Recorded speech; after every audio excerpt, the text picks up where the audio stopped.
When someone asks me what my favorite games are, I tend to rotate a few answers. God of War 2018, Call of Duty Zombies, and even more recently, I'd say Grounded. One game that I never fail to mention though is Subnautica. You see, Subnautica holds a very special place in my heart. The first time I played it, I had no idea what I was getting into. I assumed it was just a spooky underwater survival game with nothing more to it. But it also does happen to be the first game I ever streamed on Twitch, link in the description, so I'm a little biased.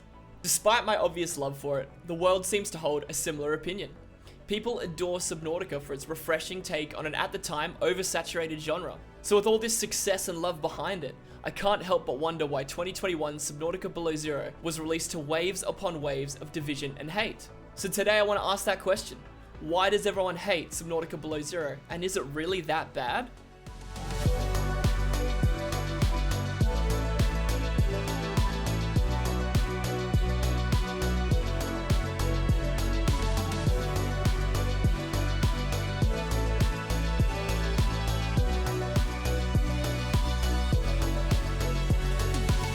Subnautica Below Zero is a survival crafting game set on a mysterious planet called 4546b that is almost entirely covered in water.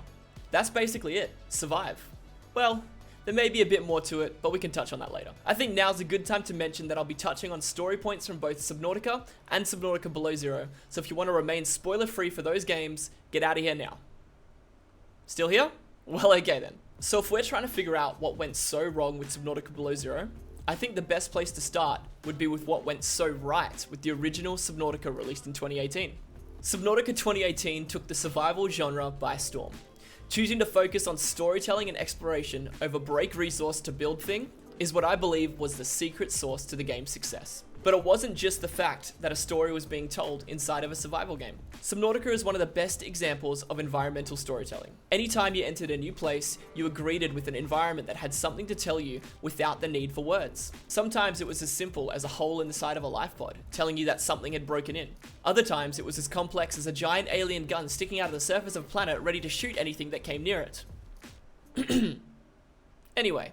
The point I'm trying to make is that Subnautica's world is so full of intrigue from the get-go that when things are explained to you through voice logs found around the world or key moments in the story, you feel like you are witnessing something new that you discovered. And the game gives you a chance to form your own ideas and opinions based on these events presented before you. So let's take a moment to contrast this with how the second game in the series, Subnautica Below Zero, chooses to tell its story. Now I won't lie to you, the same environmental storytelling is present in Subnautica Below Zero, at least to some extent. But it is severely undermined by a few rather large factors. Firstly, in stark contrast to the first game's silent protagonist, this time your main character has her very own voice, and well, she really likes to use it. You see, so much intrigue is lost when you enter a new environment, and before you can even finish your own collective thoughts and ideas on what's going on here, your main character is already halfway through their own monologue about what they think is going on. Not to mention, early on in the game, you encounter an alien that decides to inhabit your brain. I know, what the heck. And this alien doesn't just give you his thoughts every time something new is going on. No, instead, he just outright tells you what is going on and what's happened here previously, because for some reason, he just seems to know everything. Subnautica Below Zero gives you very little, if any, room for intrigue of your own. Investigating the world around you was one of the key factors to the original success of Subnautica. Almost everything you learnt in the original game, you learnt yourself through exploration rather than exposition. At this point, I think we've covered everything in that section. We can come back to talk about actual plot points of Below Zero, but for now, I wanted to pivot over to actual gameplay, because I believe most games live or die on how they handle gameplay. And to be honest, if you've played Subnautica, then you've played Subnautica Below Zero. And that is probably due to the fact that this game was originally planned as a DLC rather than a standalone project. The main loop is identical to the original game. Collect resources, craft things, scan objects for new recipes, craft those new recipes, now you have new ways to go deeper, and now that you are deeper, scan and collect more things to then craft more things, and repeat.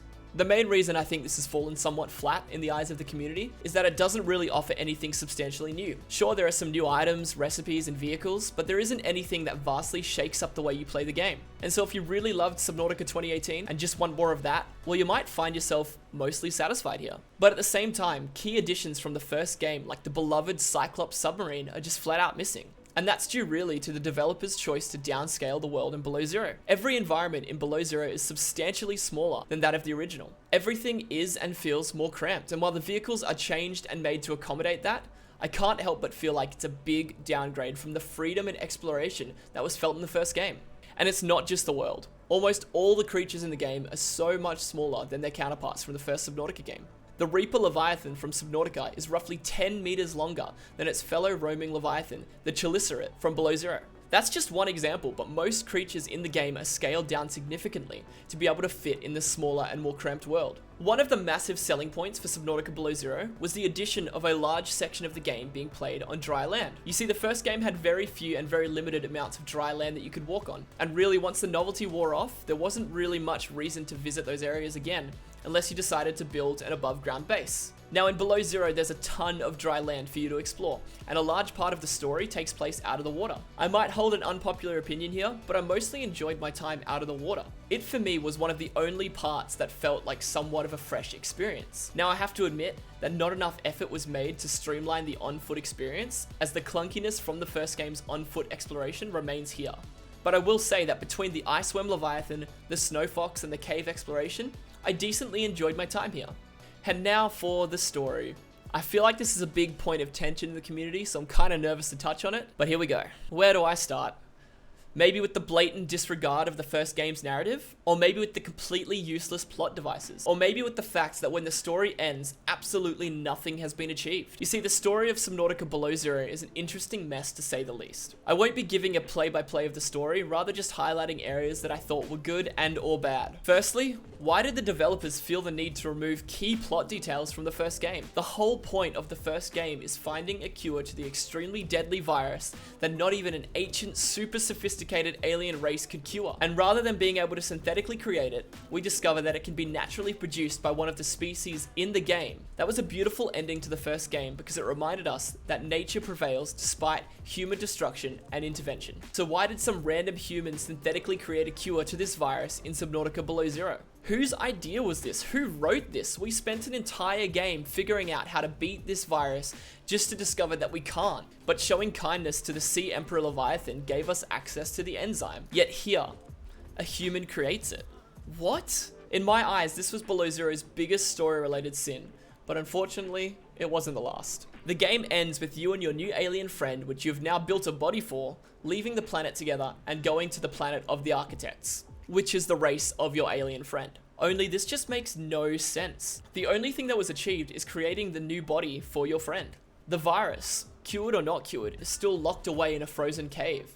Your sister had no redemption and no resolution to her death. And after finding out that your alien friend is the whole reason that the virus that ravaged the planet was released in the first place, he just gets up and leaves without making any effort to fix what he started. I don't really understand how he started from the deeply moving story of the first game and ended up here. I will say, it was cool to see Marguerite.